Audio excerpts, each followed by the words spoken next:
क्या आपको पता है हमारा सबसे बड़ा मित्र और हमारा सबसे बड़ा शत्रु हम खुद ही हैं। ये क्या कह रहे हो आप? जी हाँ। गीता जी के 6 चैप्टर के 5th श्लोक में माधव अर्जुन को समझा रहे हैं कि अर्जुन, हमें किसी दूसरे जीवात्मा की अर्थात किसी और व्यक्ति की जरूरत नहीं है अपनी सहायताओं के लिए, अपने कार्यों के लिए, बल्कि परमात्मा के द्वारा दिया गया ये किराए का मकान। कौन? जीवात्मा। किसको? आत्मा को। अर्थात कि हम खुद से ही खुद के सबसे अच्छे मित्र हो सकते हैं, खुद से ही खुद के सबसे बड़े शत्रु भी हो सकते हैं।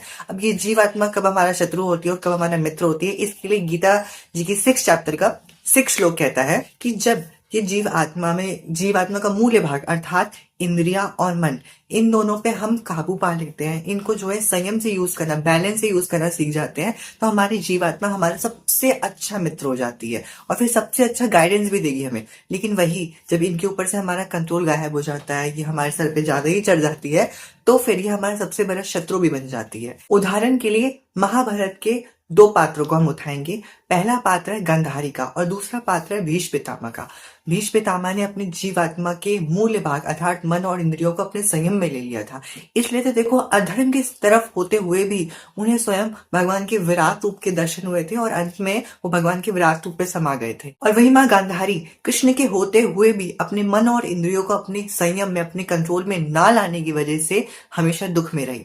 उनका मन हटा रहा, मेरे बेटे मेरा ये मोह में पड़ा रहा।